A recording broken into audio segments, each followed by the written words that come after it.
आप देख रहे हैं एसडीएम न्यूज़। मैं हूं रियाद अंसारी। इस वक्त मैं महाराष्ट्र के तारीखी शहर औरंगाबाद से बात कर रहा हूं। औरंगाबाद के अंदर फाजलपुरा साबेर फंक्शन हॉल के अंडरग्राउंड में आप देख सकते हैं, तस्वीरों के अंदर देखिए, वक्फ बोर्ड के मसाजिद के जो रजिस्ट्रेशन है उसका काम जारी और सारी। मेरे साथ मौजूद है वक्फ बोर्ड मेंबर इफ्तिखार हाशमी साहब। इससे पहले 2 रोज़ पहले उन्होंने सोशल मीडिया पर अपील की थी कि औरंगाबाद शहर में दूर दराज से जहाँ भी जो मसाजिद के रजिस्ट्रेशन के मामले हैं, आप आइए, हमारे पास आइए, इंशाअल्लाह हम आपकी पूरी ताउन करेंगे, पूरी रहनुमाई करेंगे, पूरी मदद करेंगे। आज उसी ज़िम्मन में ये कार्रवाई चल रही है। चलिए मज़ीद तफसीलात जानना चाहिए। सर, सबसे पहले तो हमारे चैनल में आपका खैर मकदम है। आज की अपडेट दी थी, कैसा रहा? आज अल्हम्दुलिल्लाह हमने जो उम्मीद रखे थे वो उम्मीद के हिसाब से या उसके आगे लोग आए। अल्हम्दुलिल्लाह दूर गांव से लोग आए और उनको हमने मुतमईन करके अपने पोर्टल पे उनको रजिस्ट्रेशन का डाटा अपलोड करके उनको मुतमईन करके भेजे। सर, कहाँ से लोग आए, बता सकते हैं आप? कन्नड़ से कुछ लोग आए, एलोरा से आए, बदनापुर से आए और कुछ पूना से भी लोग आए थे हमारे पास में, हमारा सोशल मीडिया पे देख के। और औरंगाबाद शहर से भी माशाल्लाह बहुत सारे लोग आके उन्होंने इस कैंप का फ़ायदा उठाया।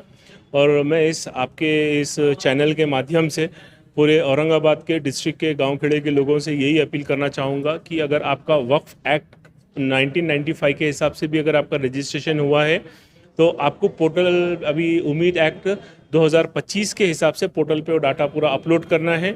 अगर आप ये गलतफहमी में है कि हमारा 95 एक्ट के हिसाब से रजिस्ट्रेशन हुआ है और हमको पोर्टल पे अभी अपलोड नहीं करना है, ये आपकी गलतफहमी है और इसके आपको कॉन्सिक्वेंसेस भुगतना पड़ेंगे, जो कि हम नहीं चाहते कि आपको तकलीफ हो। इसलिए हमने यहाँ पे 3 दिन का एक कैंप रखे हैं और हम चाहते कि आप आए, ये कैंप का फ़ायदा उठाए और अपने आप को एक्सप्लॉयटेशन से बचाएं।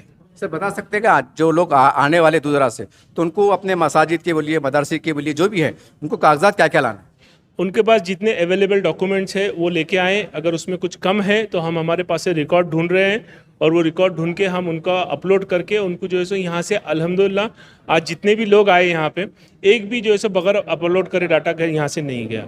जिसके भी अगर कम भी डॉक्यूमेंट्स थे तो अल्हम्दुलिल्लाह हमने हमारे ऑफिस से स्कैन मंगाया उसका, और स्कैन मंगा के उसका डाटा अपलोड करे हमने।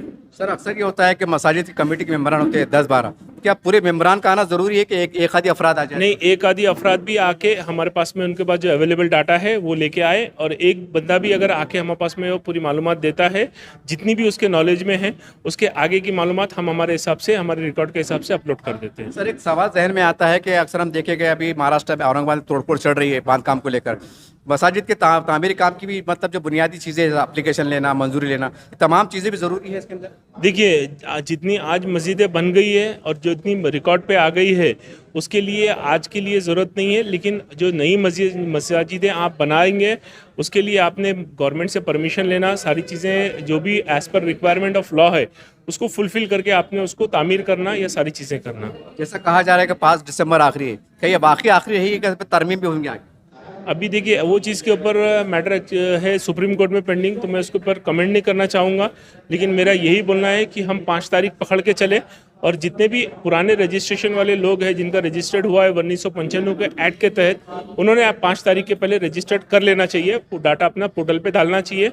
और हमने इसीलिए यहाँ पे 3 दिन का कैंप लगाए थे। सर, अभी भी बहुत सी लापरवाही, सुस्ती देखी जा रही है। अगर अल्लाह ना करे, अगर ये टाइम निकल जाता है और सैकड़ों की संख्या में तादाद में मसाजिद रह जाती है, तो क्या क्या इम्कान आते, कैसे?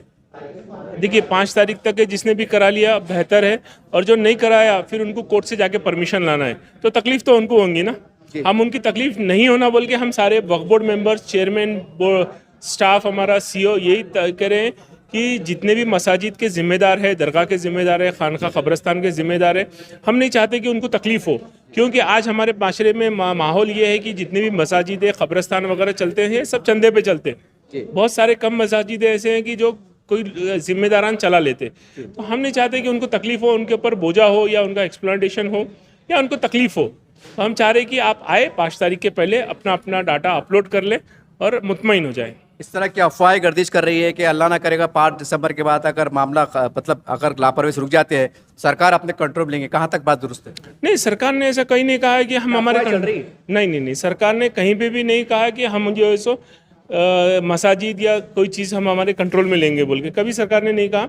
उल्टा सरकार हमको सपोर्ट कर रही है। आज देवेंद्र जी की जो सरकार है, अजीत दादा, बाद में शिंदे साहब, ये सब अपने मुसलमानों को सपोर्ट कर रहे हैं। उन्होंने कहीं पे भी सख्ती का रुख नहीं लिया, कहीं पे भी।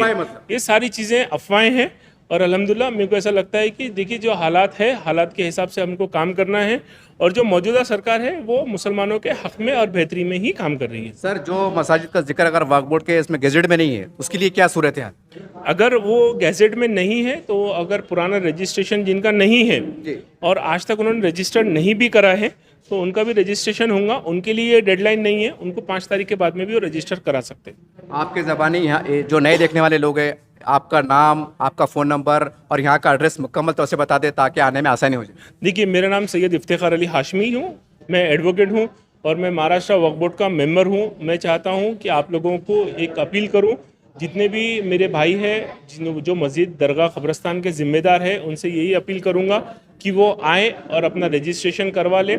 जो ये कैंप में नहीं आ सके कुछ मजबूरी के तहत, उन्होंने वक्फ बोर्ड में जाएँ और वहाँ पे रजिस्ट्रेशन करवाएं।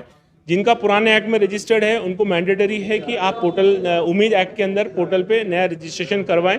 और मेरा मोबाइल नंबर है 9823061725।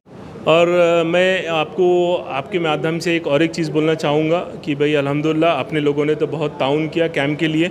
और यहाँ पे एक पीछे काचीवाड़े में एक श्री राम मंडप वाले हैं, अल्हम्दुलिल्लाह जब उनको मालूम पड़ा कि भाई हम वफ़ के लिए और मसाजिदों के लिए काम कर रहे हैं तो अल्हम्दुलिल्लाह उन्होंने भी हमारे लिए ताउन करके अपनी तरफ से 2 कूलर भेजे कि भाई हमारे तरफ से मस्जिदों का जब काम चल रहा है तो आप हमारे तरफ से कूलर लेके जाओ और आप अपना काम करो बोल के। हमारे हिंदू भाई ने भी हमको मदद की इसके अंदर। ये मैं एक मैसेज समाज को देना चाह रहा हूँ कि मसाजिद रजिस्टर करने के लिए भी हिंदू लोग भी हमारे लिए मदद कर रहे हैं।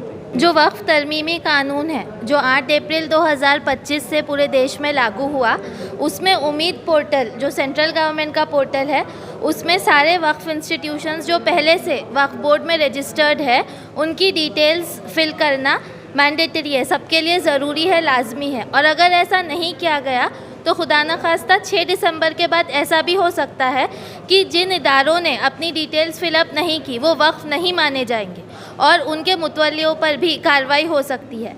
इसीलिए आप सब जितने भी मुतवल्ली है, ज़िम्मेदार है, या फिर जो दूसरे लोग भी हैं जो वहाँ पे नमाज़ पढ़ते हैं, इदारों में जाते हैं, वो लोग यहाँ पर हमारे कैंप में आके अपने इंस्टीट्यूशन की डिटेल्स यहाँ पे फिल करवाइए।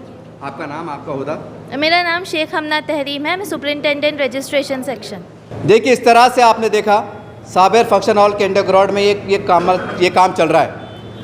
मैं ज़्यादा क्या कहूँ, आप सोशल मीडिया पे देख रहे हैं, अखबारात में देख रहे हैं, लेकिन समाज के अंदर जो बेहिसी पाई जा रही है, जो सुस्ती पाई जा रही है, उसके ऊपर मैं कुछ कहना चाहता हूँ कि देखिए आज ऐसी बात भी गर्दिश कर रही है कि भाई अगर आपने नहीं कराए कि सरकार का कानून सख्त होगा, शिकंजा कसेगा, जुर्माने आयद होंगे, कार्रवाई होंगी, सारी बात होंगी। मैं तमाम मस्जिद की कमेटियों के मुसलियान से, ज़िम्मेदारों से एक सवाल करना चाहता हूँ। ऐसा नहीं हो सकता, लेकिन सवाल करना चाहता हूँ। खुदा ना खास्ता कल को अगर बुलडोजर चले फिर आपको कितना जोश आएगा? हज़ारों संख्या में लोग रास्तों पे आएंगे, नारे तकबीर की सदाएं बुलंद होंगी। कैसा जोश है आपका, कैसा जुनून है आपका? आज कानून से, कायदे से एक आपको सहूलत फराहम की जा रही है, सरकार आपके साथ में। सबसे हैरान कुन बात, खुश आइंदा बात कहूँगा कि एक हिंदू भाई ने यहाँ तो पेशकश की है, कुर्सी टेबल दी है, कूलर दिया है कि आपके धार्मिक देवस्थल का काम चल रहा है, मेरी तरफ से मदद लीजिए। तमाम शहर के जो आजी माजी नगर सेवक है, सोशल वर्कर, तमाम की अखलाकी जवाबदारी है। जैसा आप अपनी सियासी पार्टियों के लिए, मफाद के लिए काम करते हैं, कोई आपसे मुझे शिकायत नहीं है। अपने अपने वार्डों में खंगालिए कितने मसाजिद है, कितने दरगाह है, कितने आस्थान है, उनकी सूरत हाल क्या है, रजिस्ट्रेशन है, नहीं है तो क्यों नहीं है। ये सारी बातें आज आप पे बहुत बड़ी जिम्मेदारी है। ये उम्मत मुस्लिमा के ऊपर एक बहुत बड़ी जिम्मेदारी, आप जिम्मेदार है तो न तो याद रखिए, वरना कौम परस्ती की बातें बहुत चलेंगी। लेकिन आज फैसला कुन घड़ी है, उठिए, कायदे से, कानून से, तरीके से उठिए और आइए। अपने में मस्जिद कमेटी के लोग जो सादे सादे रहते, भोले वाले रहते, ज़्यादा मालूमात नहीं रहती, उनसे कागजात मंगाइए, क्या कमी है जांचिए, यहाँ पर अप्रोच होइए। ये वक्त की ज़रूरत है, वरना खुदा ना खास्ता फिर ये बोलने से काम चलने वाला नहीं है कि फ़िरक़ा परस्त ताकतें हैं, जाते हुए ताकतें। ये सारी बकवास, बेहुदा बातें। हम एक शौर वाले समाज हैं, बड़े फ़ख्र से कहते हैं कि हमारे आबाददार ने 950 साल हुकूमत की है। आज जो कौम ने 950 साल हुकूमत की, आज उनके में इतना भी शौर नहीं है कि कम से कम अल्लाह के घर के डॉक्यूमेंट्स हमारे मुकम्मल हो। बड़ा अफसोस होता है साहब, इससे ज़्यादा क्या कहूँ। देखते रहिए आप अजमेर चैनल। जय हिंद, जय महाराष्ट्र।